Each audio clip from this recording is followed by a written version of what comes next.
Sorry, now I'm getting emotional. Malcolm Gladwell. Author of 5 New York Times best-selling books. Business guru, a rock star journalist. I just want to explain things to people. It's not in your best interest to work at home. If you're just sitting in your pajamas in your bedroom, is that the work life you want to live? We want you to have a feeling of belonging and to feel necessary. And if you're not here, it's really hard to do that. What have you reduced your life to? The language of happiness has to go alongside this question of what contribution you're making to the world you live in. If you could make an amazing contribution to society, as you have, at the cost of your own happiness, would you choose that? Oh, wow. We're social animals. Casting someone out is the great sin. It is not conflict that drives people away. It is neglect. That's when you do harm. Sorry, now I'm getting emotional. It's very, I don't know, sorry. If we don't feel like we're part of something important, what's the point?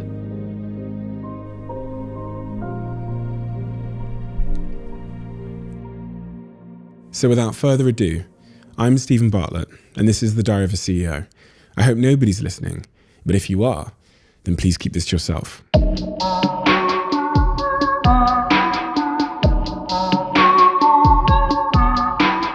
Welcome. First of all, I want to say thank you. I feel obliged to because your books, Outliers, Blink, have been very formative for me as over the last 10 years. As I was running my businesses and trying to understand certain dynamics that I didn't understand, those books seemed to arrive in my life at the right time. So it's a real honor to get to speak to you today.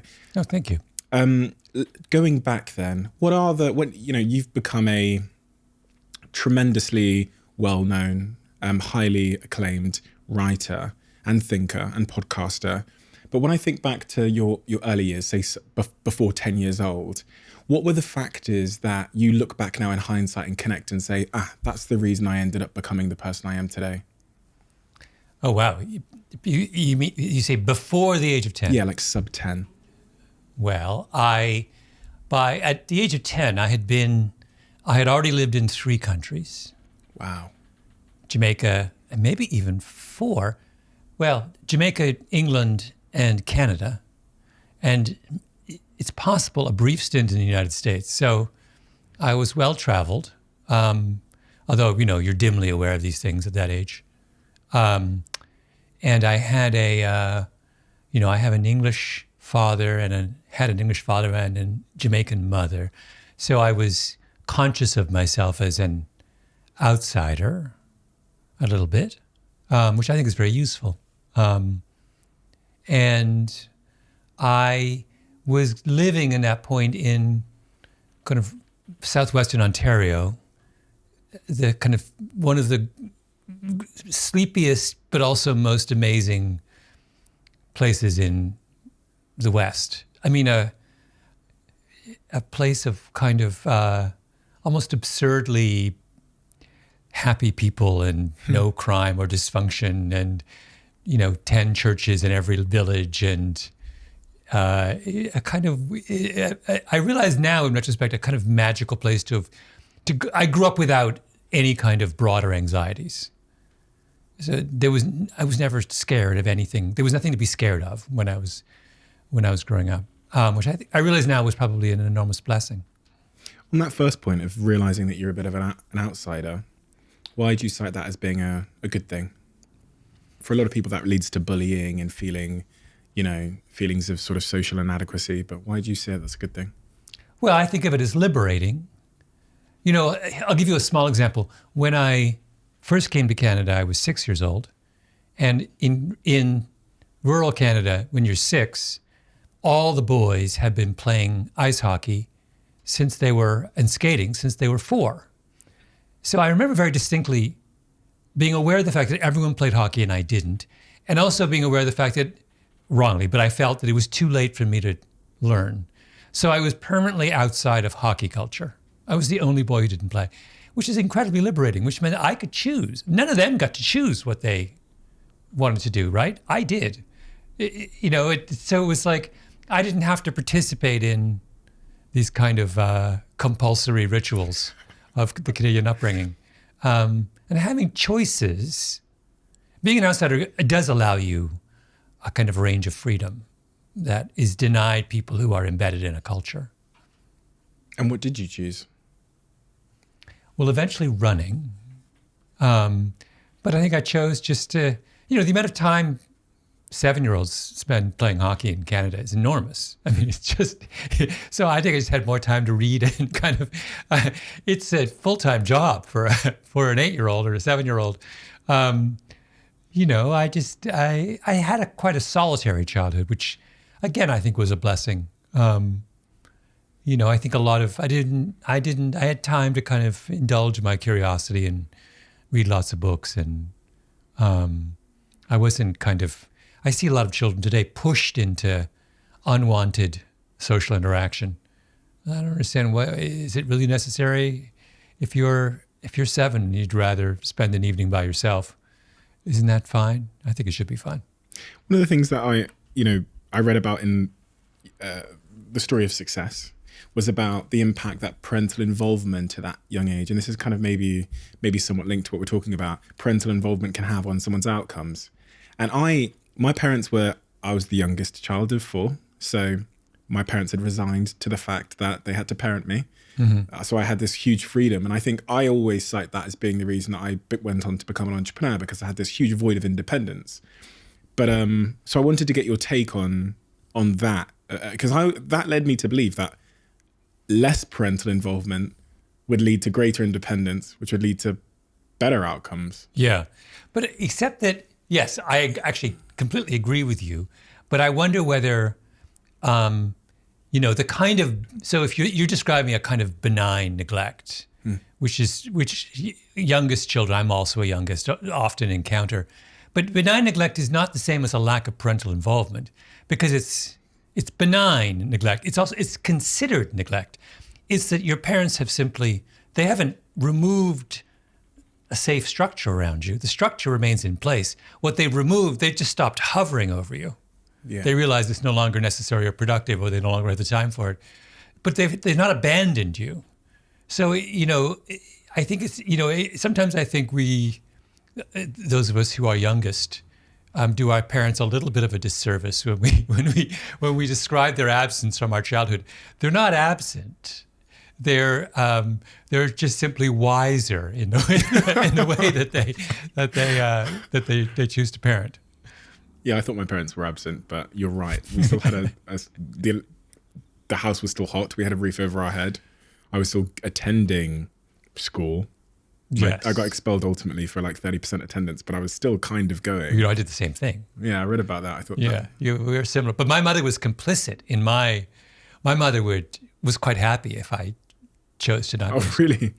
Well, I think she realized my mother is quite subversive in a very, very quiet West Indian kind of way. And I think she understood that if she chose to, I didn't have any great desire to go to school on a regular basis. I think she realized that if she opposed that desire, she'd make it worse. So she decided instead to endorse it. And so she sort of diffused whatever rebellious intent I had just by saying, she would sign fake notes for me to give to the principal. I mean, she was... Wow. What about your father? What was he like? He said you were very, very competitive. I read that somewhere. Yeah, I think he was competitive. I don't know whether, I think I was quite competitive, but in a kind of at games and at running. My father was a very, very Englishman. He was from Kent. He liked dogs and gardening and long walks in the rain. He was exceedingly intelligent. But it combined with a kind of humility that was, and I realized that as I get older, it's the humility that was the more important aspect of his personality. So he was probably smarter than most people he met, but he would never, ever make that explicit. And if he thought that you even had a slight edge of knowledge in some domain over him, he would defer to you. which made him an incredibly curious. He was curious about everything and would ask. He had friendships with people who had dropped out of school at the age of 10. I mean, he was a man with a PhD in mathematics. So he was a really wonderful role model for a little boy. Well, how did you and why and how did you learn the value of that humility and the impact and the importance of it when you were dealing with other people? Well, I think it's because you can't be a good journalist unless you have a kind of baseline respect for what others can teach you.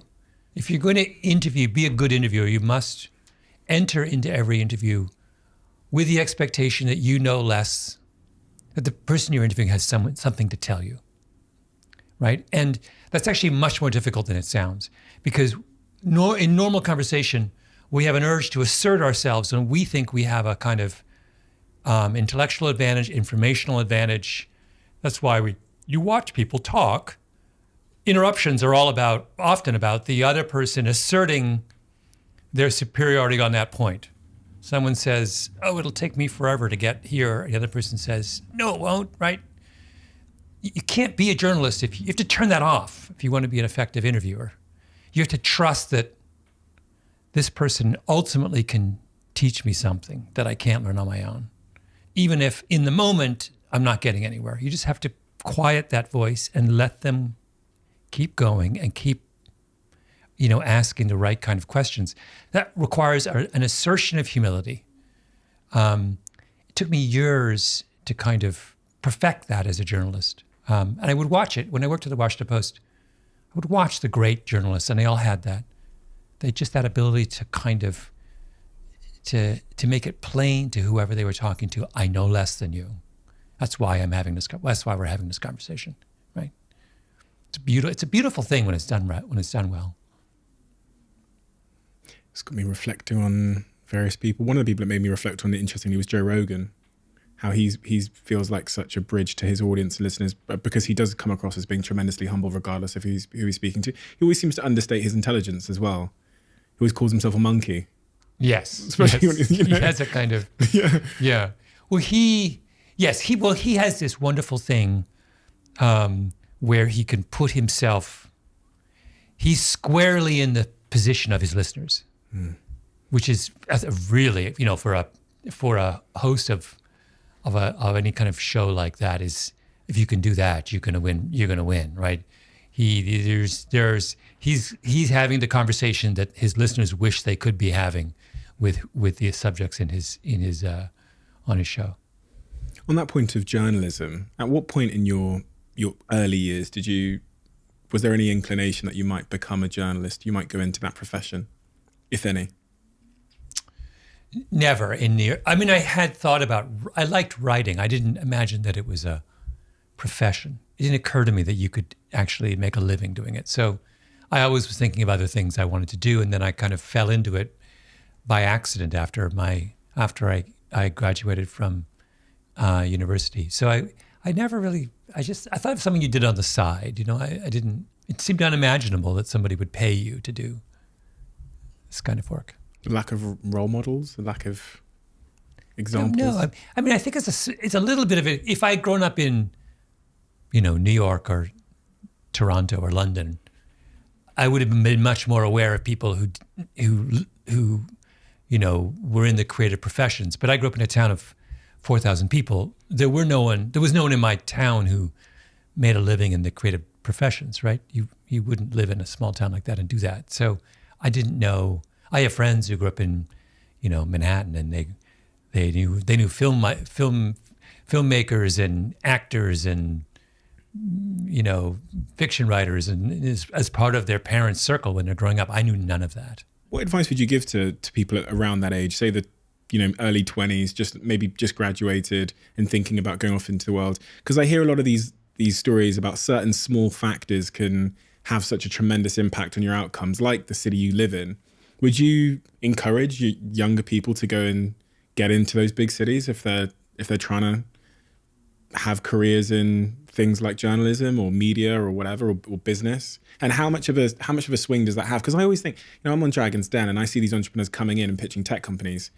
And I always think, sometimes I think you're at like a 90% disadvantage versus just being over there on the west coast of America in San Francisco. I think sometimes I think it's more than a 90% disadvantage, but situational and environmental factors on outcomes. There's always been this puzzle in many countries, but particularly the United States, about why do immigrants do so well? And one of the explanations was immigrants to the United States have always been very aggressive about seeking educational opportunities, or maybe they brought with them education. So that was one argument for the longest time. But now we realize actually it's less that and more that they, unlike many Native Americans, are willing to move where opportunities are. So the immigrants are mobile in a way. They don't have any roots. They don't have family that's keeping them in one place or another. They simply make a beeline for the places where they can, further their own economic and personal interests the quickest and the most efficiently.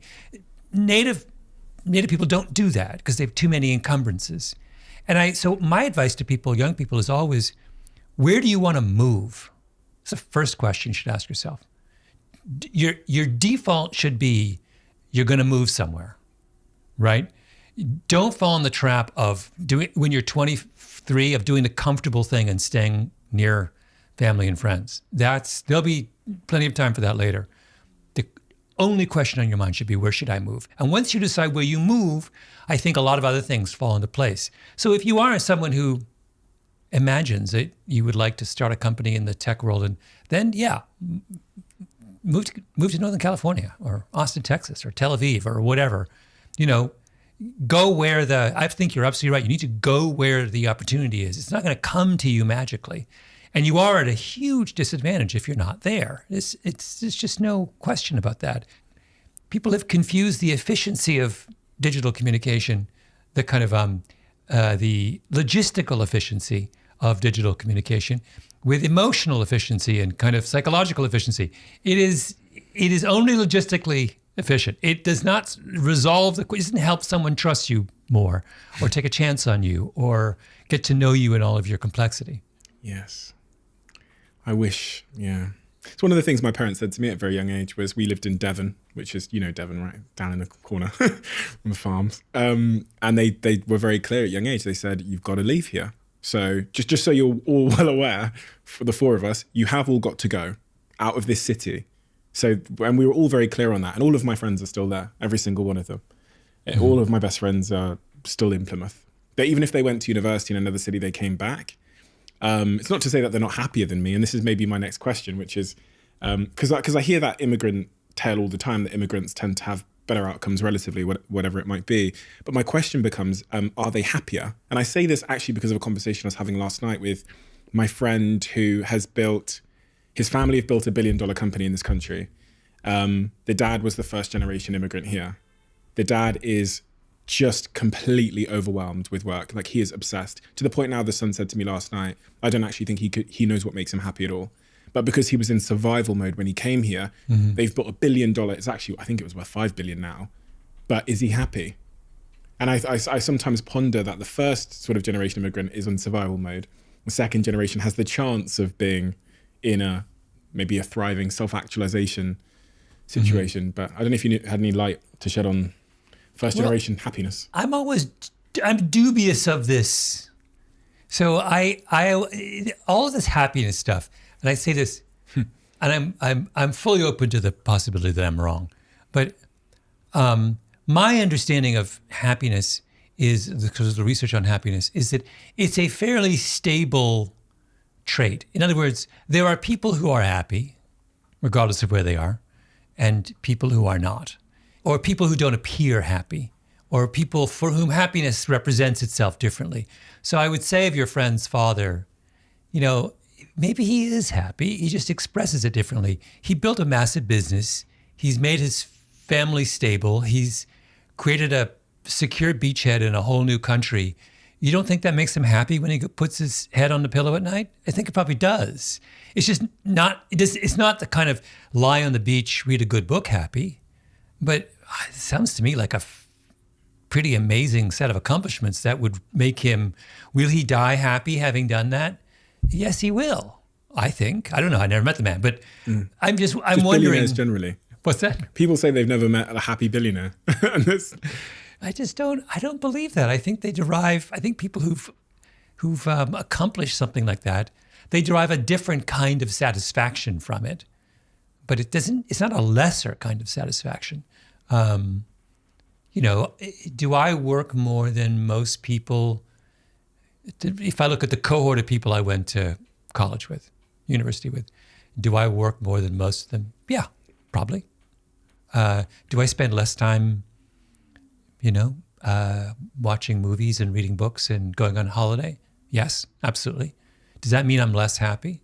No, I think I'm pretty happy. I don't have a problem with it.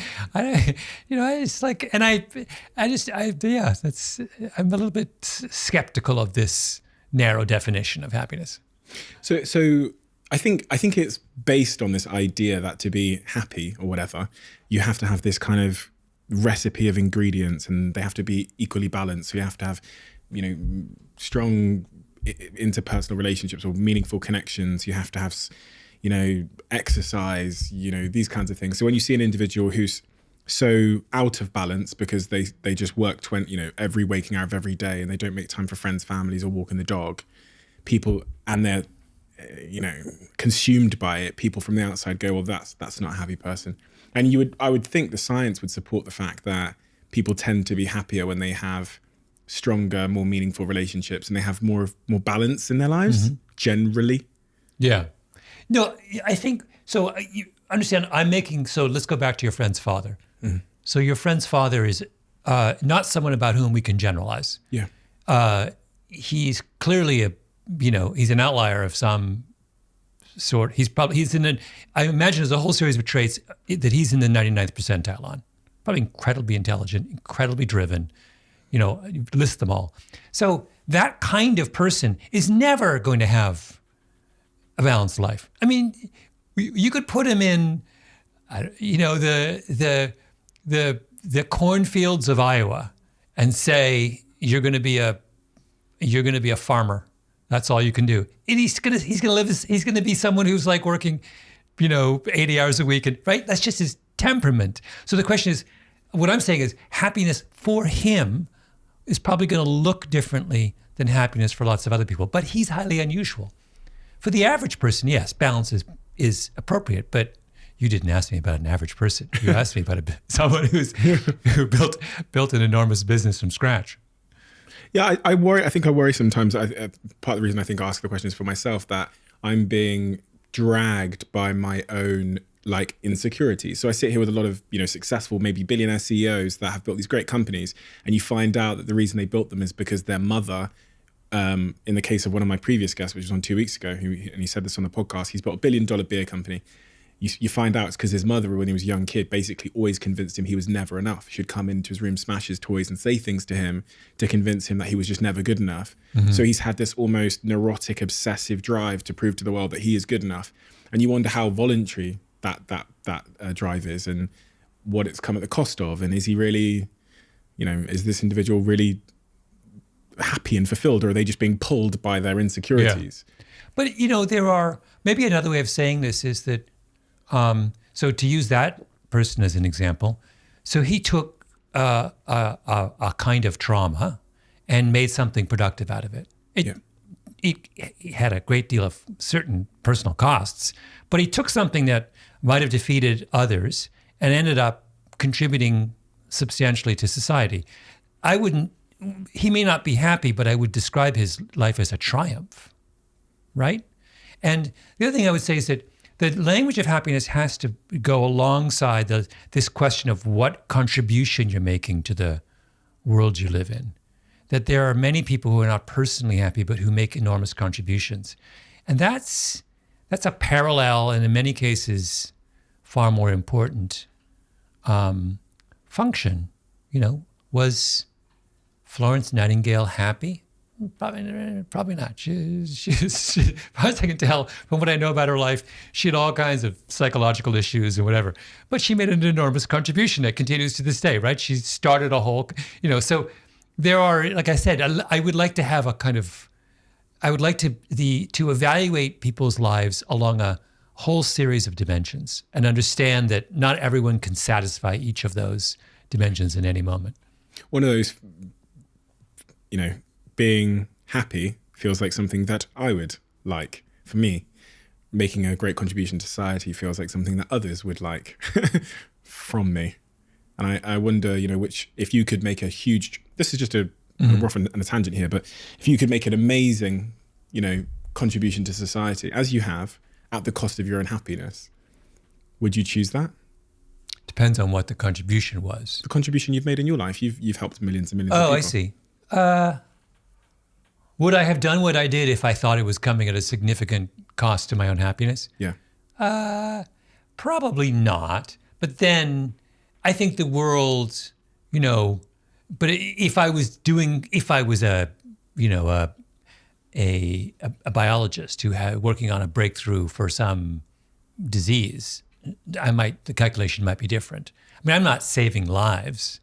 I'm entertaining people or enlightening them. But if they didn't read me, they would be enlightened somewhere else. I'm not crucial to the functioning of society. But if I was, I might feel very differently. I think, it's funny.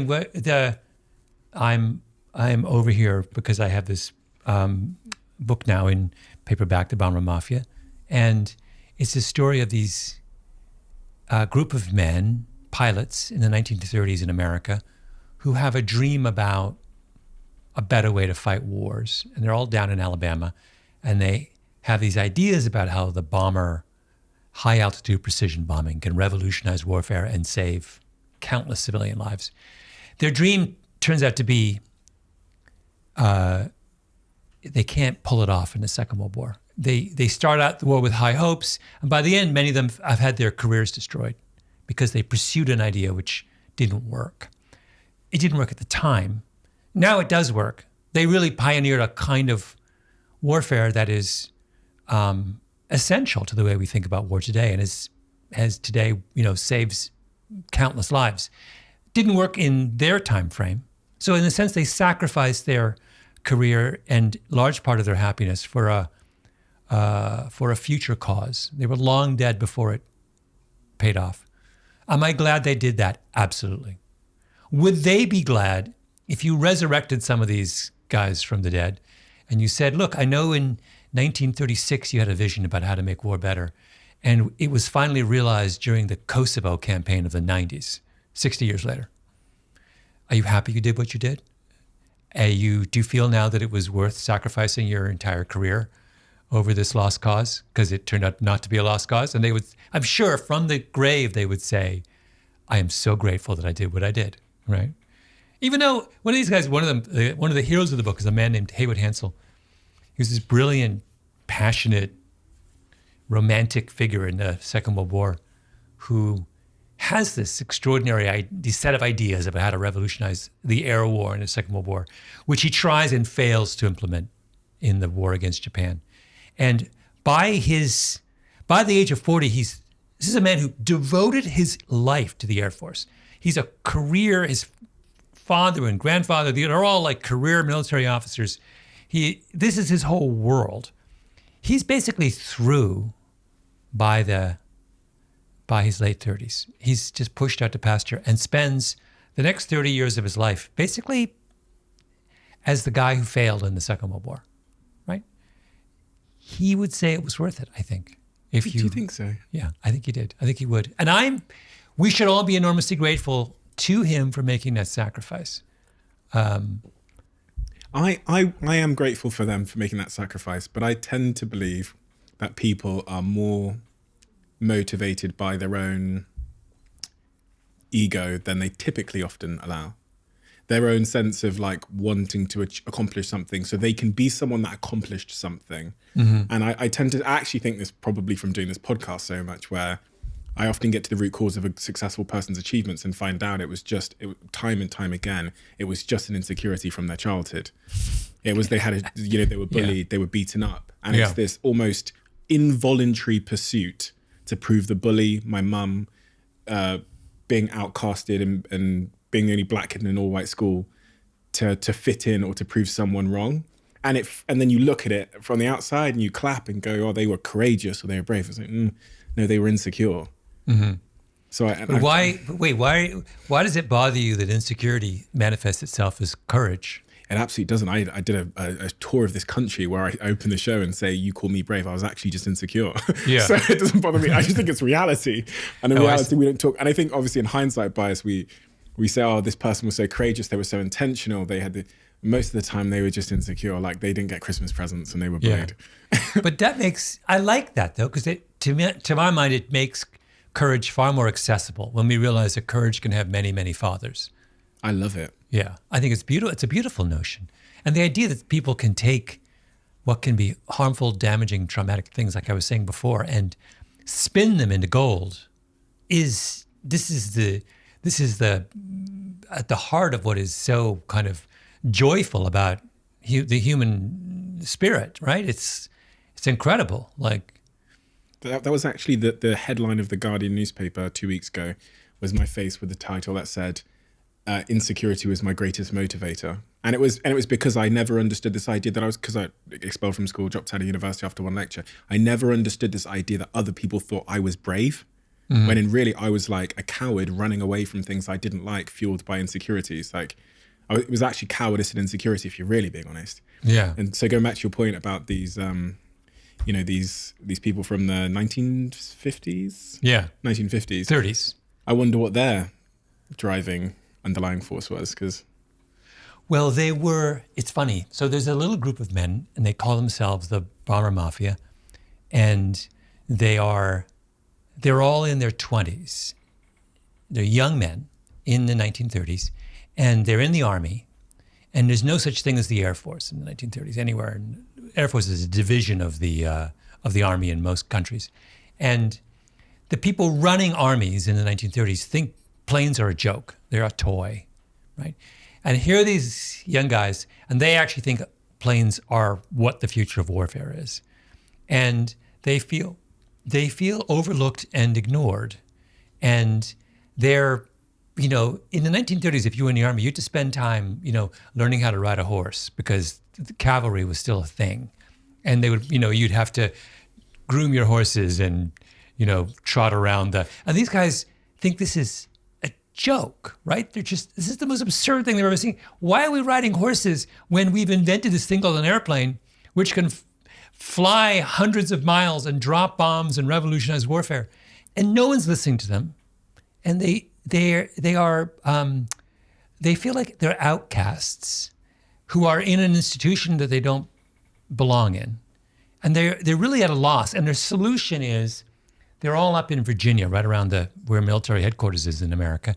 They decide to, as a group, move to the most remote Air Force base in America, which, when they say remote, meaning as far as possible, kind of psychologically, from Washington, D.C.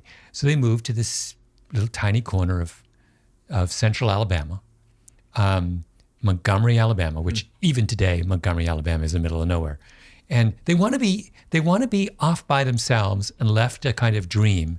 And they have a massive chip on their shoulder about who they believe to be the morons running the Army. So again, you have and they spark this kind of technological revolution. They dream big and reimagine what war can be. But it's all born of frustration, isolation, alienation, rejection. I mean, it's exactly what you're talking about here. Their motives, they come across as these heroic idealists and these brilliant kind of technological thinkers. That's not how it begins psychologically. They're disgruntled. It begins as these kind of lonely, upset, disgruntled. They're like, we're out of here. We're going to Alabama. And they would gather. There's only about 10 of them. And they're on this. I've been to this Air Force base. Even today, it's like, it is literally in the middle of nowhere. And they're just like, don't call, basically they're like, we're hiding down here. Don't call us. We're like, and as it happens, it's such a marvelous story. The Second World War then breaks out when they're in the middle of all of this dreaming. And there's no one else who's been thinking about air war policy. And so all of these disgruntled guys get whisked out of Alabama, and they occupy all the top positions in the U.S. Air Force at the beginning of the Second World War. So by magic, by sheerest chance, this group of misfits gets plunked into the center of the American military machine when America enters the war in 1942. So it's like they get a lucky break. I mean, if the Second World War never happened, they might still be there. Fussing and groaning and grumbling, and which is this other thing that I've observed I'm sure you've seen the same thing in doing this podcast, is the amount of times that sheer serendipity allows the innovator to turn their disgruntlement and neurosis into gold. Right? It's just something random happens and boom, that they see a window and they think, that's it, right? That's a shaft of light. That's my light. But if the window had been closed, they could still be disgruntled and running around. History will never know. History will never remember that. We never look back and see that outcome. So even in that case, it sounded like that one of their initial driving motivators was more like, I told you so. So going back to your point about would they be happy today, because they never got that particular I told you so moment before they died. No, they would have had to live to 100 years old to get to their I told you so moment. The question I would have liked to ask them is, did they still have faith at the time of their death that their vision would be realized at some point?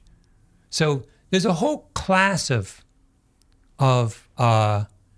innovators who pursue an idea and then they're just early, right? And it comes to fruition afterwards. There's a famous case of I've forgotten his name, but there was an American biochemist who had this idea for how to fight cancer tumors by starving the cancer tumors grow. Blood feeds them. They have all these blood vessels that they connect. And that's how and his idea was, let's choke the supply of blood to tumors and we can kill them that way. And it's called angiogenesis. And is it called angiogenesis? Someone will correct me. Anyway, he had this idea in the 60s, and it takes him sort of 30 years to figure out that it works. And I've often wondered, and then he dies, but just before he dies, he has this kind of, finally, boom, he demonstrates that his life's ambition actually works. I've always wondered, had he died like just before the moment would he have died happy? Did he die believing it would someday come? His notion, which is kind of, if you think about it, it's intuitively, it makes sense. If I can starve the tumor of its blood supply, I should be able to choke the tumor. That as an idea. If I just explain that to you, none of us knew anything, I'm guessing, about medicine. It makes sense, right? So he has this idea in 1960, whatever it is. And I think his faith was strong enough that had he died before proof of concept, he would still have died happy, I think. I don't know, though. I would love to have asked him that hypothetical question. I mean, another thing I've learned from this podcast is generally that the destination is just a thing. That goal, ultimate goal, is just a thing that gives us orientation, but we're always on a journey. And I imagine if he had accomplished that one, he would have set off on another journey. So one would assert that because he was striving towards a meaningful goal. I always say, when people ask me what I want for my life now, I say, if I'm striving towards a meaningful goal surrounded by people I love, and I feel somewhat challenged, I am happy. Yeah. And the minute I'm no longer striving, so the goal is complete, or I'm not around people I love, and it's not challenging me, it's not on the outside, sort of the outer limit of my comfort zone, then you're not satisfied. So he sounds like someone that was striving towards a goal, a meaningful goal, that was challenging him. So I imagine. Except that lots of other people began to believe that he was wasting his time. So he has that. He is surrounded by a small core of people who believe in him, and presumably a long-suffering wife, but the general world in which he's operating is rolling their eyes by the end. And that's his challenge. That's his challenge. So, I mean, that, by the way, as you know, incredibly typical of. I mean, this goes into one of my. I'm actually obsessed with this, and this is one of the reasons I wanted to write The Bomber Mafia, because it is a perfect example of this idea that is incredibly simple, but is so often overlooked when we look at innovation. Everyone, including the innovator, radically underestimates how much time it takes to bring an idea to fruition. So the reason most innovators do what they do is not that they have a clear picture, but rather they are massively deluded about their own idea. They think it's so obvious and they should be able to pull it off in 5 years. If they realized it would take 30, they would never do it, right? So their success is based on a delusion. They're by definition delusional. But everyone involved always thinks that just because I can describe it clearly and I can make a case for what I'm doing, I should be able to will it into being overnight, right? And there's not a single. Can you come up with a single significant innovation that took less time than the innovator imagined? No. It just never happens. For so many reasons. Yeah, I mean, legislation's often the big one. Yeah, That gets in the way of anything. There's 100 reasons why everything takes longer. Yeah. Like the Bomber Mafia honestly believed in an idea they hatched about completely revising the way war is fought. They thought that you could fight a war entirely from the air. You would no longer need armies, tanks, Navy, anything. All you would need is bombers. They thought you could fight the entire Second World War with a fleet of bombers, okay? They had this idea in 1935. They thought they could pull it off when the war starts in 1942. They thought they could pull it off 7 years later. We can't even pull it off today. We're getting close. But they underestimated how long it would take to bring this idea to fruition by basically half a century, right? That's the depth of but everyone has this delusion. Do you know how long my favorite example is? The automated teller machine, the cash machine, is invented, if I'm not mistaken, in the early 1970s. Now, if the guy who invented it, there's a guy, I've forgotten his name. If we had him right here, right now, and we said, when you came up with this idea in whatever it was, 1973, how long do you think it would take to spread this idea throughout the entire world? He would have told you it'll be all done by 1980. It's a no-brainer. Couldn't be easier. I'm making everyone's life easier. Banks like it, consumers like it. It's cash out of a machine. All you got to do is punch in a code. This is not like computers or I'm not changing anyone's life. Everyone wins. You know how long it actually took? It took 25 years. To make an ATM machine. To make it popular. ATM machines they're invented in the early 70s, and they're not really everywhere until the mid-90s in the West. Why? They don't, you tell me. It takes a long time. Consumer behavior's got to change, then they've got to make space for them and safety. It turns out it's complicated. Consumers took a long time to. My mother is still not taking any money out of an ATM. She's still. She's 90. She may eventually, but turns out the thing that guy and all of us didn't understand is that when it comes to how we deal psychologically with money, we are extremely conservative. So I can sit you down and say, never have to line up in a bank again, 24-hour access to money, and it'll take a generation for you to warm up to it. A generation, yeah, that's it, isn't it? Because a generation has got to pass because they're too stubborn to change. Yeah. Interesting. You write a lot about this idea of timing. You've written about it in Outliers, I believe, about the importance of timing. Now, everything you've said there makes me feel maybe a little bit scared as an innovator and entrepreneur, because I might be 50 years out and listen, I'm trying to quench these insecurities now, so I can't wait 50 years. What have you learned about how we can improve our timing or understand if our timing is good? Is that even possible? Is it possible to know if our timing is good when it comes to inventing things, creating things, launching a podcast? Are we too late? People say that to me a lot. Is this too late to be starting a podcast, Yeah. Is timing something we can control, or does it just live in hindsight? I do think a lot of people claim to understand timing, and really what they're doing is they were just lucky, and they're after the fact assigning themselves, a pat on the back for what. That is not to say, though, that there aren't people who have a kind of, at least in flashes, have their finger on the pulse of some kind of marketplace. Steve Jobs comes to mind with. Yeah, the thing about Steve Jobs, of course, is that he's not a pioneer in anything. So he's always late. He's late to every market that he eventually wins. So his genius was in understanding that being first is massively overrated. He's 10 years late on the smartphone. He's, all of the ideas that go into the first, the Macintosh computer are all taken from Xerox PARC. He didn't invent any of that stuff. So his genius was in understanding that if you are the first person in, you're probably too early. Interesting. But also, and he understands as well that that in that world of consumer electronics, you're better off being the person who tweaks the idea than the person who truly innovates. In other words, what consumers are interested in is a kind of mature experience with their electronics. The average consumer doesn't want to be the one who's pioneering how to work a kind of stage one laptop or home computer, or they don't want I don't know if you remember the Palm Pilot. No. Palm Pilot was a way too early smartphone that was big in the kind of 90s. Right. And it was used by a very small number of very technologically focused people. Jobs would have looked at that and said, you're never going to win selling a Palm Pilot. It's just not.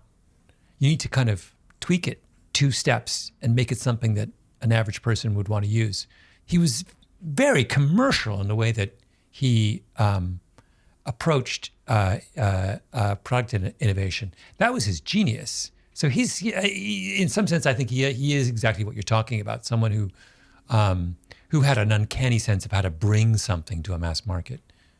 And when the time was right to do so.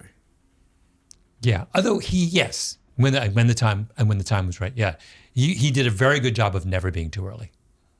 It's a weird concept of being too early, but not one that people are that familiar with. Between the ages of 24 and 34, you spent 10 years working at the Washington Post. Yeah. What did you that was your 10,000 hours per se. What did that give you that in hindsight you realize has been so sort of foundational and important and significant to what you went on to do those 10 years?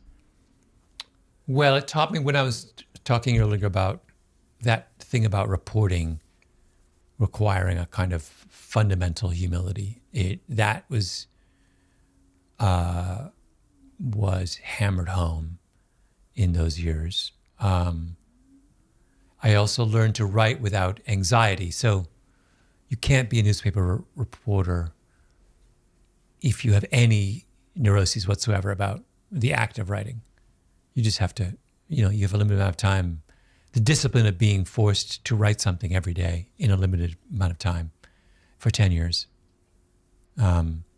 cured me of writer's block, writing anxiety. And you can't be that way. Right? It's just like it's like a boot camp for writers. It just is. That was enormously useful in kind of freeing me up to spend my mental energies on other parts of the writing process, right?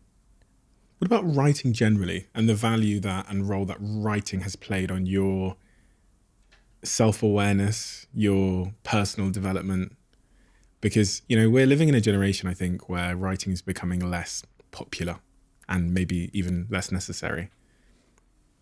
Maybe that's true, maybe it's not. But because I do this podcast, because I have other obligations to write, because I have an Instagram following of millions of people that expect me to write things every day, I started having to write like it was a discipline. I had to do it at 7 p.m. I had to post something. And only in hindsight, I've reflected on how much that changed my life. It helped me understand the world I was living in, because every day I have to say something that's true. And in hindsight, I go, fuck, I wish someone had told me how much I think I could advance my wisdom, understand myself just by having some kind of commitment to publish every day. More from like a personal perspective, you know? I'm wondering if you found a similar thing. I tend to think writers, people that have something making them write every day and publish, are infinitely just so much more wise and incredibly more self-aware. Similar thing with podcasters, to be fair. So I think of curiosity as a habit, not a trait. And I think that too often we think of it as a trait, not a habit. By that distinction, I mean, people are not naturally curious or not naturally curious. There are people who have cultivated the habit of curiosity and those who have let it lie fallow. What you're describing is a way of institutionalizing the habit of curiosity. If you are required to write something every day, then you've put yourself in a position where you're forced to think about and look for things to write about every day. That's institutionalizing the habit of curiosity, right? I think all successfully curious people do that in one form or another, put themselves in situations where they have to come up with some new idea or are forced to look for interesting new things, or, anyone who has ambition does this for many people. The idea, ambition is very often rooted in a sense of dissatisfaction with your current state of knowledge or practice. What does dissatisfaction do? It is another institutionalization of the habit of curiosity. It forces your unhappiness and dissatisfaction with what you know forces you to go out and look for a solution to that feeling, right? Find things to keep going, and instead of stopping, get up and look again. And so these are all versions of the same thing. So I sort of agree with you that there's writers who have writing obligations. It's a tremendous advantage in terms of pushing them to kind of think freely about things. The Tipping Point. You wrote that book in 2000. Yeah. Did that change your life? Well, it allowed me to think you could make a living writing books, and it validated my feeling that the way in which I wanted to write books had an audience. So I didn't know, I had a particular way that I wanted to write books, but I didn't know whether anyone else liked it, shared my approach. So that book made me think, oh, okay, there's a universe of people out there who are into this kind of thing. And that was again, freeing, At each stage in my career, I've been lucky enough to go through experiences that allow me to shed various anxieties. The Washington Post sheds anxiety about writing. Tipping Point sheds anxiety about whether the kind of writing I want to do has an audience. And those are two enormously freeing things. What was the way that you wanted to write that you were unsure if the public would receive? Well, I wanted to jump around and go on lots of digressions. I wanted to use... I wanted to make adventure stories around ideas, not about necessarily around people or narratives. I wanted to kind of ransack the academic world for really interesting insights and apply them to kind of everyday stories. I wanted to kind of it's that idea of making a book that is a jumble of different genres, right? So in the course of reading a chapter, you should entertain a new idea, meet an interesting person, have something that you believe challenged. It should be fine to have all those components in one chapter of a book. And the next chapter, it should be fine to move on to something completely different. That was what I wanted to do. I wanted to jump around. All the success you've had as a writer has resulted in you now doing a lot of public speaking. One of the things when I was reading about your sort of philosophy towards public speaking that surprised me was that you say you don't try and start a public talk with a wow, with a wow moment.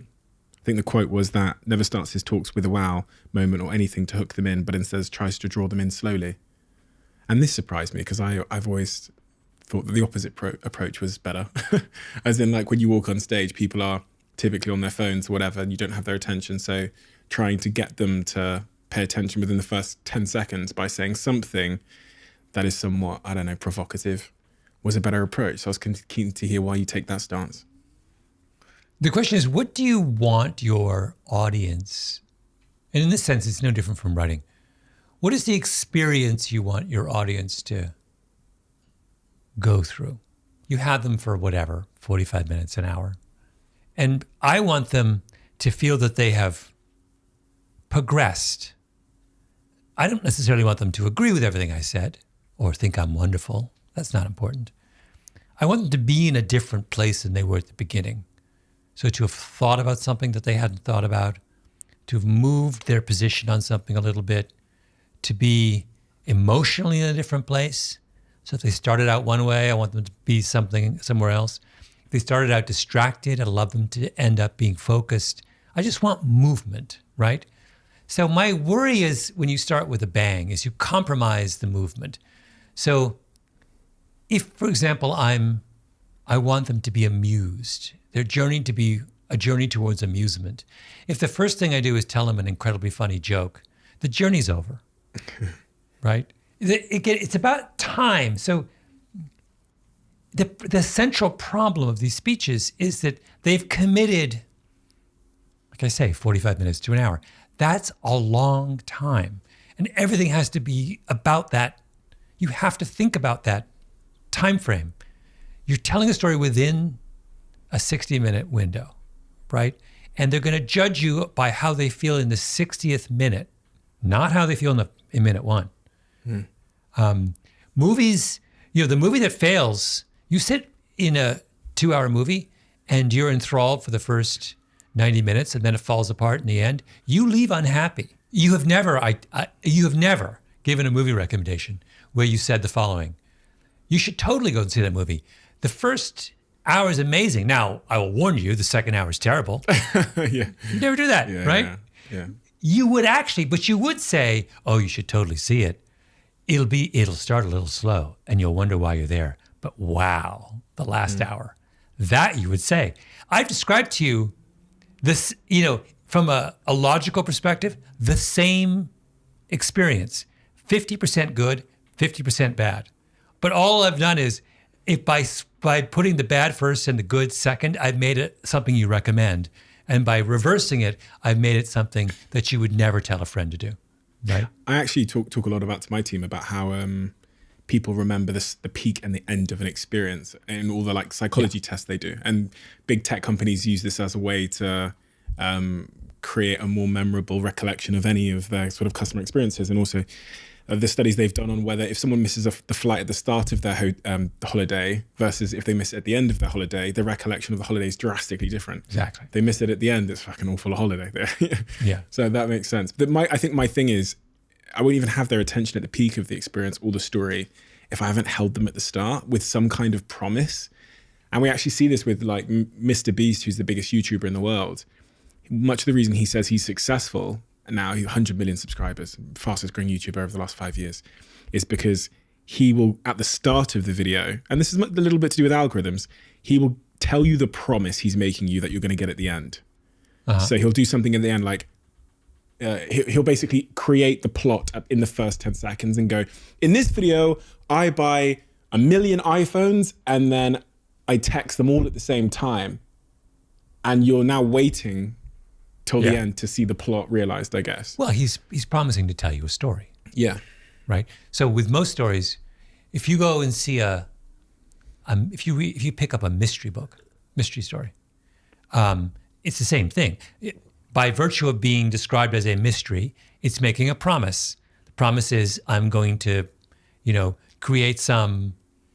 going to lead you to a dark place where you don't know where the solution is, and then I'm going to give you the solution. So like that, yeah, he's when you make the contract with your audience, and the contract says, I'm telling you a story, you can hold them without, you don't have to, you're not wowing them, but you are binding them to you. If you're promising a story, then you deliver on that. Now, he's probably promised successfully come through so many times now Yeah. that people believe him when he says, I'm going to tell you a story. They believe, and they're quite willing to sit and wait for the story to be completed. He actually does say that. He says the second thing is you actually have to deliver the punchline of that story. I am so excited to announce our new sponsor for this podcast, and that is Blue Jeans by Verizon. For any of you that aren't already familiar with Blue Jeans, they are a video conferencing and collaboration tool who offer an immersive communication experience that drives pretty unparalleled employee and customer engagement experiences. Me and all of my teams across all of my portfolio companies switched over to Blue Jeans a couple of months ago, and we have not looked back. The best thing for us has been the totally frictionless experience. No glitching, no sound issues, no delays, or any of those things that usually make virtual meetings really, really frustrating. We use Blue Jeans anywhere on any device at any time, and it's perfect for my small businesses that just have 10 or 20 people to some of my bigger businesses that have hundreds of people. I'm a big fan, as you can probably tell, so I've been quite excited for some time to announce this partnership. And in the coming weeks, I'll explain the features and really why it's perfect for you if you haven't considered using or switching over to Blue Jeans yet. But if you can't wait, head over to bluejeans.com to learn more. Honestly, it's been one of the real sort of game changers in my business. My girlfriend came upstairs yesterday when I was having a shower, and she said to me that she tried the Huel protein shake, which lives on my fridge over there. And she said it's amazing. Low calories, you get your 20 odd grams of protein, you get your 26 vitamins and minerals, and it's nutritionally complete. In the protein space, there's lots of things, but it's hard to find something that is nice, especially when consumed just with water, and that is nutritionally complete, and that has about 100 calories in total, while also giving you your 20 grams of protein. If you haven't tried the Huel protein product, do give it a try. The salted caramel one, if you put some ice cubes in it and you put it in a blender and you try it, is as good as pretty much any milkshake on the market, just mixed with water. It's been a game changer for me because I'm trying to drop my calorie intake and I'm trying to be a little bit more healthy with my diet. So this is where Huel fits in my life. Thank you, Huel, for making a product that I actually like. The salted caramel is my favorite. I've got the banana one here, which is the one my girlfriend likes, but for me, salted caramel is the one. Are you an emotional person? Do you consider yourself to be an emotional person? Yeah. Does that impact your writing and your storytelling and your authorship? If that's even a word. In my podcast, very much so. Less so in my books. Because audio is so much more emotional. So a lot of my revisionist history episodes, many of them are quite emotional. And they're the ones that I value the most. Particularly the ones that kind of, in this season, for example, there's 2 episodes which one will almost certainly make the majority of those who listen cry. And that's something you can do in audio and that I think is a great accomplishment. Real tears, not kind of, there are some people who kind of cheat their way to tears, manipulate their way to the audience, but well-earned tears. And that I love that kind of storytelling where you can move someone so deeply that they will respond emotionally to what you're saying. I saw a quote actually from you that said, I cry, but I don't get mad. I cry, but I don't get angry. That was it. Yeah, I don't really get angry much. I'm not I don't come from a family that does anger.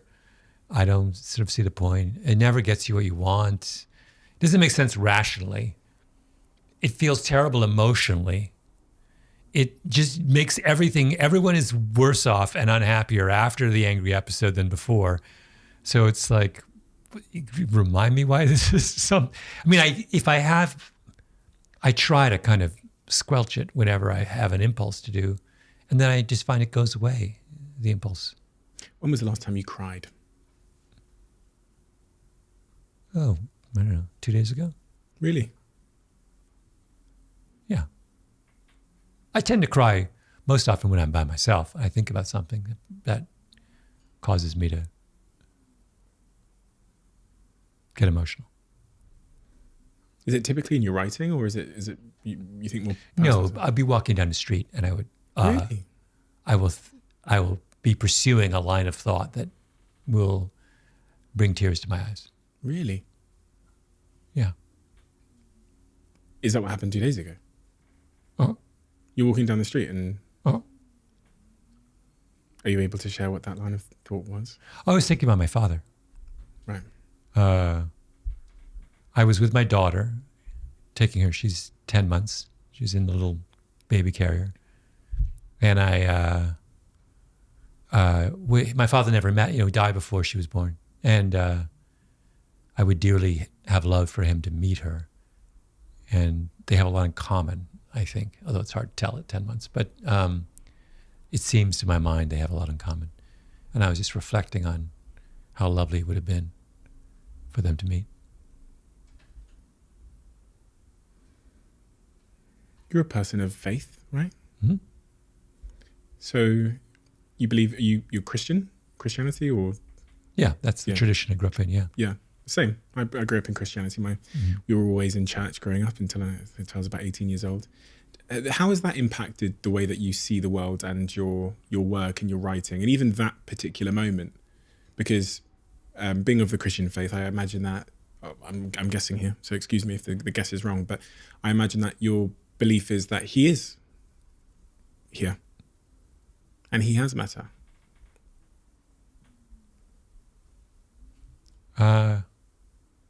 Yeah. Yes, I do think that. Sorry, now I'm getting emotional. Yeah, I do believe that. Why is that? Why does that make you so emotional?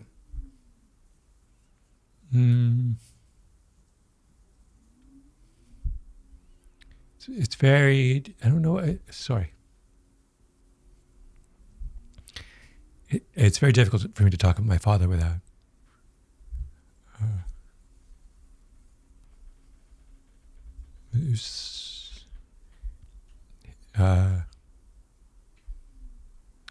His loss was the saddest thing that ever happened to me.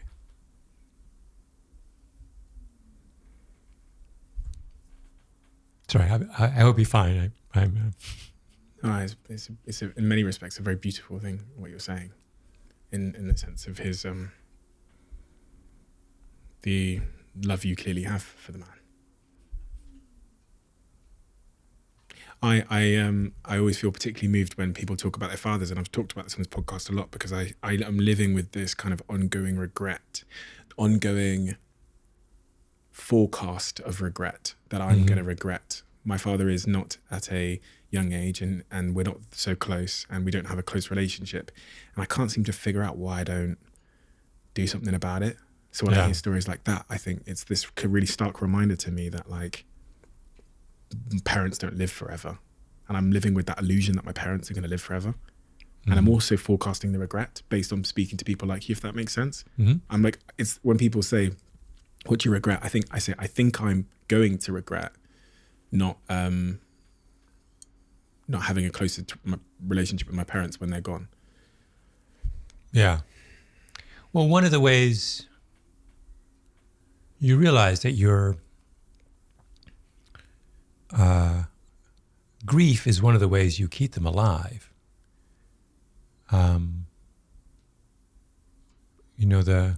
The thing I feared the most when my father died was that I would forget him. And my grief reminds me that I have not. And so it's very valuable. It's if I was not moved by thinking about him, that would be a great tragedy in my mind. But is there a cost to that grief? I don't think so. I mean, I think it's a kind of, like I said, it keeps him alive. And it reminds me, a friend of mine once wrote in a book about his own father, that my father, he wrote the following line: "My father died 25 years ago. I know him better now than I ever did back then," which I think is one of the most beautiful lines and true lines that I've ever read. And I as time passes, I see that more and more true of my own father, that I feel I know him better now than I did when he was alive. And it's hard to explain why that's true, but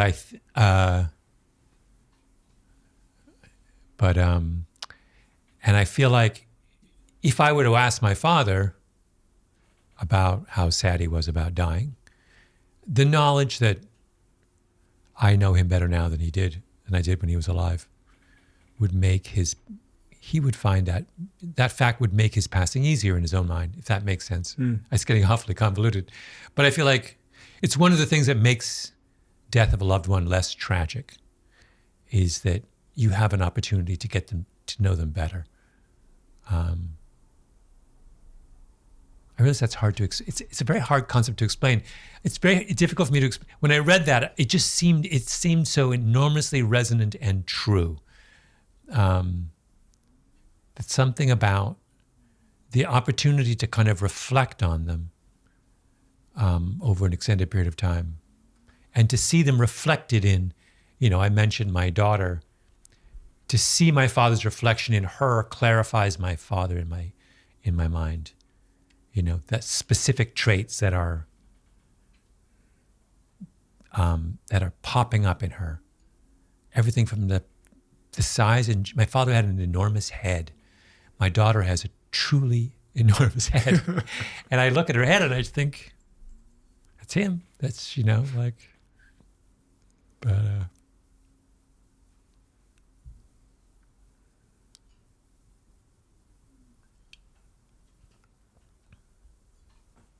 we have wandered off into all manner of complex territory. Yeah, it tends to happen in these conversations. But it's really interesting that expression, because I was thinking about how I recently had someone I knew passed away, and the process that happens in the wake of their passing is you first, as you were perfectly saying, they're a fairly well-known person in this country. They trend number one, and you see this outpouring of the impact they had on others. And you go, oh my God, it wasn't just me that felt that way about this person. But then their parents came here and sat on the sofa, and we just compared notes about this individual. And you can start to see, as you kind of described it there, the patterns. And and it's almost like the investigation starts once they're gone. And And so that's why that particular quote was so resonant to me. On the topic of relationships, one of the things that I in your book Blink, in the first chapter, you talk about John Gottman. Oh yeah. I read about John Gottman completely separately. I read about when I was trying to read about relationships and what ruins relationships. I read about this idea of contempt. As being the... Yeah. And actually, when I talked about my show that went up and down this country, in the show I talk about Professor John Gottman. I talk about contempt and how that's this insidious little hard to see force in relationships. But you actually got to meet him. What did that teach you about relationships and the ones that are going to last and those that are going to probably fail? Well, it's a kind of obvious but crucially important point, which is a reminder of how we're social animals, and casting someone out is the great sin, the great injury. Not being angry with someone, or anger is the wrong word, but Gottman is clear that anger is not a predictor of, the expression of anger is not a predictor of the failure of a relationship. The expression of contempt is. And he makes that crucial distinction that if I confront you over something that I'm unhappy about, the implicit understanding is I'm doing this because our relationship is of such importance to me that an injury needs to be addressed, right? Contempt is where you have given up on the relationship. Like, what's the point, right? It doesn't matter. And that idea that it doesn't matter, whatever, blah, blah, blah, is worse than, I can't believe you did that. That's super interesting. And it made me kind of think a lot about if you're thinking about building organizations, structures, relationships, family, anything that is keeps people engaged and happy over the long term. Understanding that distinction is crucial. It is not conflict that drives people away. It is neglect, right? And not every encounter has to be positive to be useful. And you know, when I'm thinking about the team I work with on my podcast, Revisionist History, for example, you know, many of them are much younger than me, and there are things I can teach them, and I have a choice. Do I bring this up? Look, guys, we screwed up on this. This isn't good. Or do I let it slide? My personality is such that I often would let things slide. And I realized, no, that's wrong. And I am impairing our relationship by letting, I think I'm in a moment helping things just by letting my irritation not get the better of me. No, I'm impairing the relationship.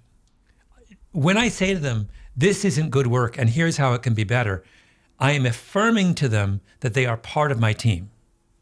And when I just shrug and say, oh, whatever, then they become superfluous, right? I have truly injured them in that moment.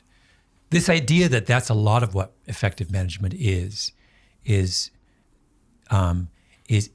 implicitly ensuring subordinates that they belong, that they're part of the team, even if that's manifested as in terms of approbation or conflict or what have you, and that neglect is the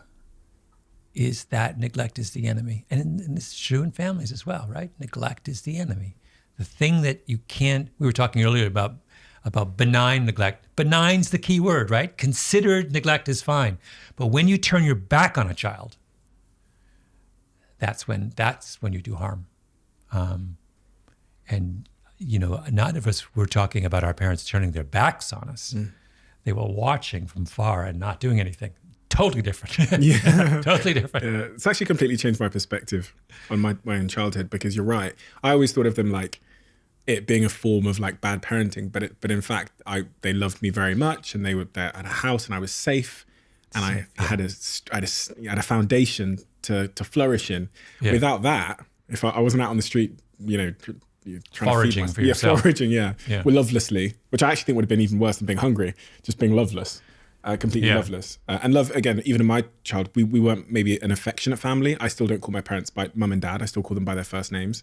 Oh, really? But I knew, it's weird. It's very strange. I think it started as a joke. My mum saying she felt old if we called her mum, and she wanted to be our friends. And it was just a joke that I was born into and never knew otherwise. So I call them by their first names. But I was still well aware that they loved me, because it was actions. It was like trying to, you know, being there whenever I was at danger, those kind of things, like, as opposed to smothering. That's really interesting, though, that idea, and it kind of does. It's a bit of a narrative violation that by giving feedback and by being honest and constructive in your feedback, you're actually showing people that you, even in a professional sense, that you care and that you are together on this. Yeah, that they are necessary to the process. Right, it's that feeling of that if they feel they are necessary, then you have, you know, we've noticed this. I've started this little company, this audio company with my friend Jacob Weisberg called Pushkin, produces all of our podcasts and others. And you know, we've noticed that the people, like every small company, we have people who come and go, and the people who go are the ones who, this is an obvious observation, but it's an interesting one. The people who have tended to leave are the ones who are the most socially disconnected from the organization. So who came into the office the least, or who were based in another city and we hired them largely to do remote work, or they don't feel, it's very hard to feel necessary when you're physically disconnected. And, you know, as we face the battle that all organizations are facing now in getting people back into the office, that it's really hard to explain this core psychological truth, which is we want you to have a feeling of belonging and to feel necessary. We want you to join our team. And if you're not here, it's really hard to do that. It's not in your best interest to work at home. I know it's a hassle to come to the office, but like, you know, if you're just sitting in your pajamas in your bedroom, is that the work life you want to live, right? Don't you want to feel part of something? I mean, I'm really getting very frustrated with the inability of people in positions of leadership to explain this effectively to their employees. That if we don't feel like we're part of something important, what's the point? You're not just doing this to get a pay. If it's just a paycheck, then it's like, what have you reduced your life to, right? It has to be, I don't know. This really is getting me kind of. I was in Los Angeles a few weeks ago, and I was pitching some idea to a studio. I went to 2 studios. I won't name them. Both have these beautiful, gorgeous, fancy offices of the sort you only see in LA, right? Fantastic. You know, sun is shining. You go into the parking lot, and there are no cars there. And you go into these places where they normally would have 500 people, and there are 4. Now, they say it's because of COVID. It's not COVID. It's just everyone's just decided they want to work at home. Like, this is a business that they are in the business of forging an emotional connection through storytelling to an audience. And they cannot even form an emotional connection to their own employees, right? What is going on here? This is nuts. You're totally preaching to the choir, by the way, because I've had this conversation with all of my companies and all of my teams, and even the people in this room now know I've spoken to them about it. I wrote a letter and I said, listen, we believe in interpersonal connection, the value of it. This is why we've never done this podcast on Zoom, even in the pandemic. Yeah, because part of the reason I do it is because of this. Yeah, I'm not doing it to publish an episode. I'm doing it because I like to meet someone and connect with them. If you take that away from it, I don't want to do the podcast. And it's the same with my work. Like, we ran a company when we had 700 employees. We were notorious for company culture, for having this, where the office was like a community center. You know, everything happened there. And our employee base, again, as the BBC wrote, were on average about 21, 22 years old.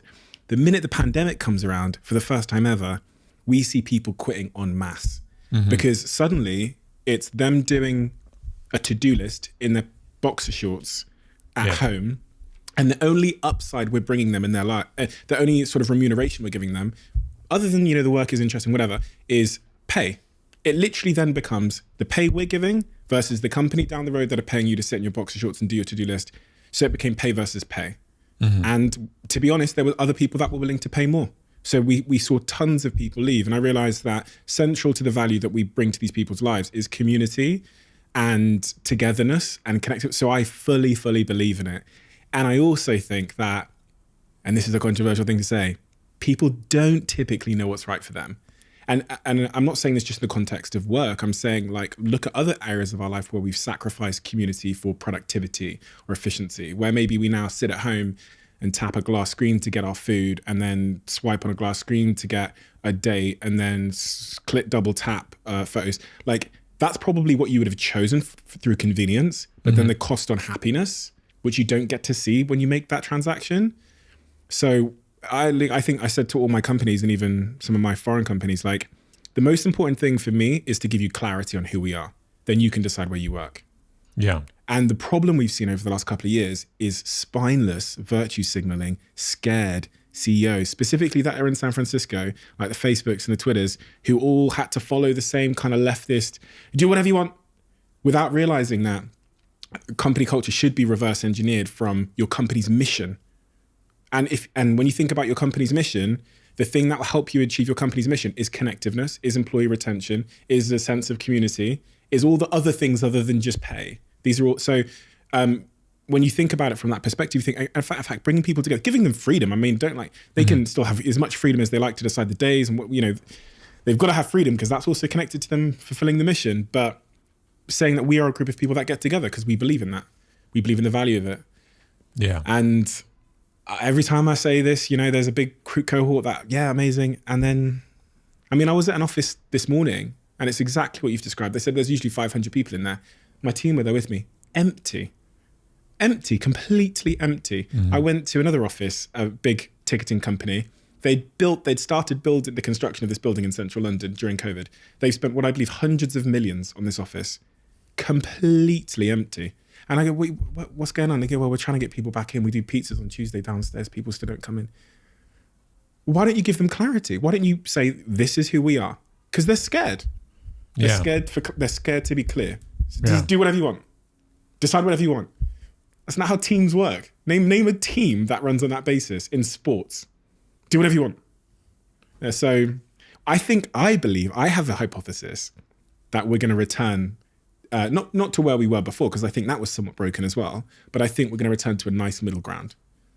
Well, freedom and clarity. Sadly, if an economic recession will have that effect. Yeah.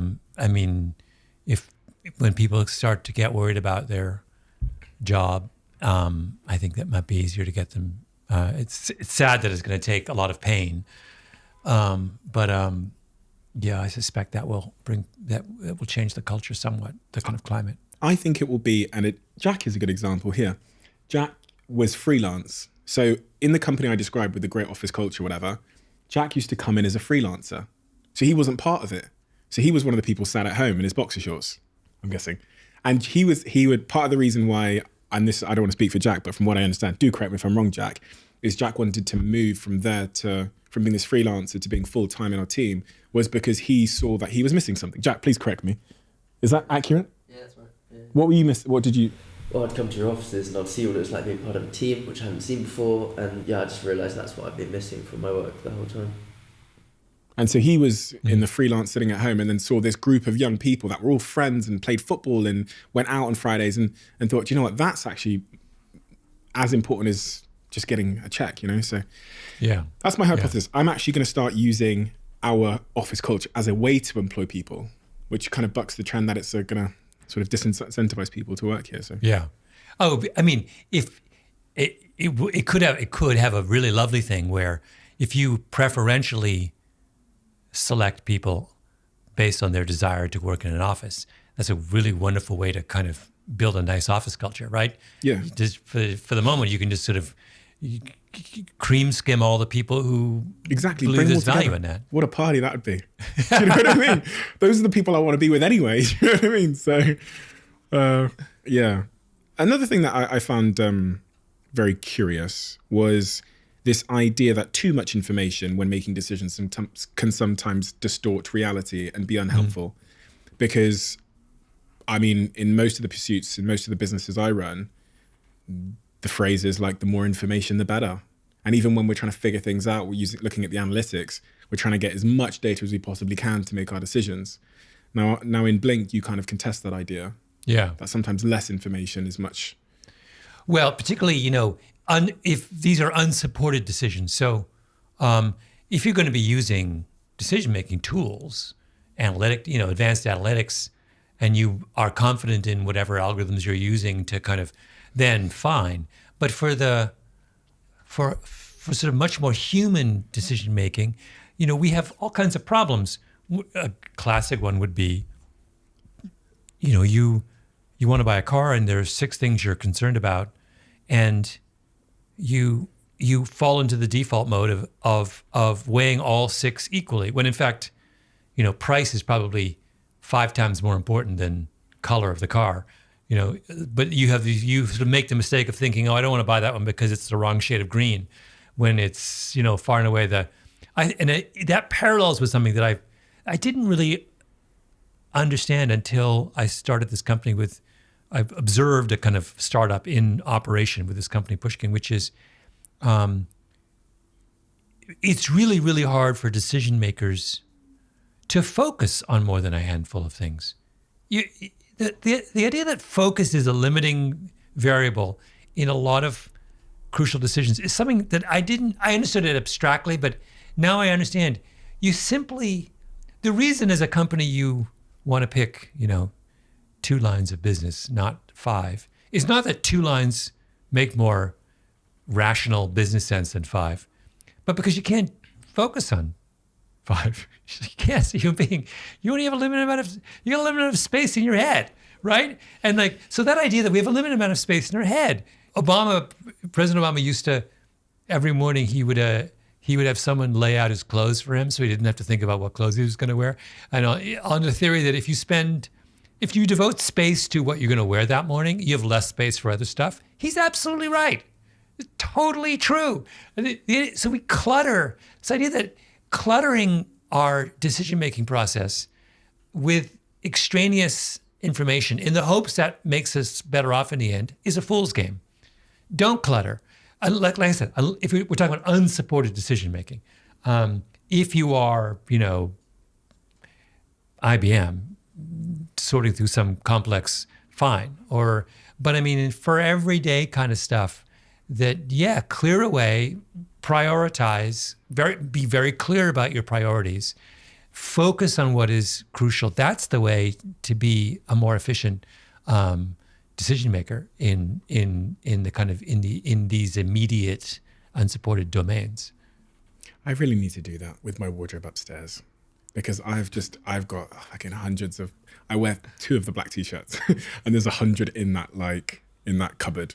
But I could just take the others out, and I could really, just thinking about my life generally, how I live, it's kind of a cluttered experience, which I think. My rule is every time I buy an item of clothing, I remove an item of clothing from my closet. Oof.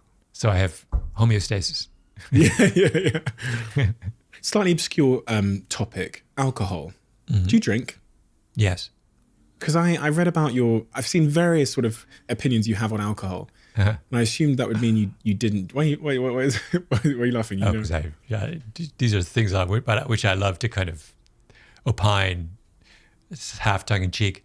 Wait, what? So yes, what's your question? Well, the really interesting thing that I was actually reading about just before you came was about how alcohol is such a situational thing, and how for many people it's a depressant. If they are sad alone, it can make them more anxious if they're anxious, and then at a football stadium, it can make them jubilant and feel connected and happy. Yeah. What's your opinion on alcohol? Do you think it's a bad thing for society? Do you think it should be banned? No, I mean, like I said, I do drink, not to excess, but I think of it as we're stuck with it in a good way. I mean, I do think we're relatively cavalier. I mean, this is a big theme in my book, Talking to Strangers. We had a whole chapter on alcohol and how a lot of what we talk about is, when we talk about the culture of the problem of sexual assault, particularly among young people, it's really an alcohol problem that's driving it, right? It's very, very few cases of accepting violent rape. If you talk about what we think of as sexual assault, where one party thinks it's consensual and the other party does not, which are the problematic cases in with young people. Someone's always, one or both parties are always drunk in those situations. It's very rare for that not to be the case. And understanding that, if we want to tackle really, really serious things like sexual assault, we have to get our hands around drinking problems first, and understand that something weird has happened in drinking culture in the last generation in the West, which is that the fringes have gotten more extreme. More young people abstain from alcohol than ever before, but at the other end of the continuum, what it means to be a heavy drinker today is very different from what it meant to be a heavy drinker 50 years ago. There is more binge consumption and overconsumption of alcohol at the fringe today than there was in the past among young people. And that's really problematic. And trying to understand how to reintroduce a culture of not necessarily sobriety, but of balance of moderation in alcohol consumption is one of the sort of central tasks facing society today. Why is that the case? Why is there more binge drinking on one end? We don't really have a good understanding of why. Part of it is, I think, that norms around female drink, I talked about this in Talking to Strangers, norms around female alcoholic consumption have changed very dramatically. So 50 years ago, if a man and a woman go out on a date, there is zero expectation. In fact, it would be considered problematic if the woman drank as much as the man. now there is, in many situations, particularly in colleges, universities, there is an expectation that the woman will match a man drink for drink.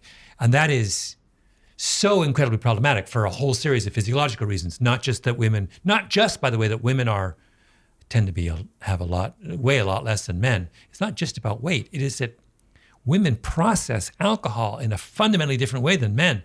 So a man and a woman who weigh exactly the same amount can have exactly the same amount to drink, and the woman will be a lot more inebriated at the end of that process. That is a physiological fact about men and women. So if you have as a norm that women should match men drink for drink, you are asking for trouble, right? And our failure to talk frankly about alcohol abuse among young people, I just think is criminal. It's just like, I feel the same thing about, in some sense, about cannabis, where I don't have a problem with people smoking dope, but the idea that we can have THC levels in cannabis that are north of 25 or 30% is insane. Are you kidding me? It was a 1% a generation ago, and people are smoking the same amount, and it's 25 times as it's just like nuts. Like, why do we suspend the laws of biology when it comes to mind-altering substances? It drives me nuts. Yes, money is the reason, but anyway. Another time. So we have a closing tradition on this podcast where the last guest leaves a question for the next guest, not knowing who they're leaving it for. Yeah. And so it means that all of our guests are kind of speaking to each other, I guess. This guest has asked the question, what is one thing you regret not saying to somebody, and why didn't you say it? Oh, wow. What is one thing? I mean, the obvious answer everyone's going to give is I didn't say I love you to some loved one. So I'll skip the obvious answer and try and do something less obvious. I think it would be, this is not a cop-out. There is a genre of politeness that I have neglected, and that is people doing everyday things at the person who being kinder and more appreciative of the janitor who sweeps the floor in the office you work in, or the woman who cleans your hotel room, or I could make a long list of the nurse who picks up after, you in the hospital, or those kinds of people doing thankless things. I regret that I have not, over the course of my life, been more obviously thankful to them. Why? Why that? Why did that? I mean, I agree, but what's made you realize that now? Well, my mom was in the hospital. She's out now, a few weeks ago. And I just realized, wow. Like, I don't know. It's just something about that. It's obvious, but it's not obvious. It's just like, here are people doing, very elemental things, caring for people who are, in that moment helpless, not getting paid an awful lot of money, working really, really long shifts, just went through an experience where they were risking their lives by going to the hospital for a couple of years. I mean, just like what we put these people through, and the idea that we would take them for granted that I have taken them for granted, seems to me outrageous. So maybe that's why. Malcolm, thank you so much for being so generous with your time, and thank you for the conversation. You're a very special person, very, very important thinker for very many reasons. I love the way, there's so many observations I've had from since speaking to you. One of them is that you really listen, which is strange, because often I sit here with podcast guests and it's the whole listening to speak thing. But for some reason, when I speak, you listen. And it sounds like a strange thing to say, but that is really, really surprising, because you're very, very, very smart. And maybe that's your dad. Maybe that's because that's what I saw in it. It's like, that's what you described of your dad, was that humility almost. So that's incredibly surprising. But then the way that you think and how considered and nuanced, and your admittance that you could probably be wrong, which you said many, many times, I think is also incredibly refreshing. But it's also why your books are so great, and it's why your podcast is so great. It's why I would recommend everybody to go and check out The Bomber Mafia, because there's a certain curiosity and wonder and beauty to the way that you write and the reason why you're writing that is very rare. And I hope to one day emulate in my own writing. So thank you for all of the inspiration and thank you for doing this. Your podcast, you're in season 7 now? Season 7 of Revisionist History, yeah. And that's coming to a close. Is it 2 We're in the episodes middle. left? We're in the middle of Okay. the season, yeah. And people can get that everywhere. So Spotify, Apple, everywhere. Yeah. Amazing. Thank you so much, Malcolm, for your time. Thank your you. generosity. It's been very fun. Thank you.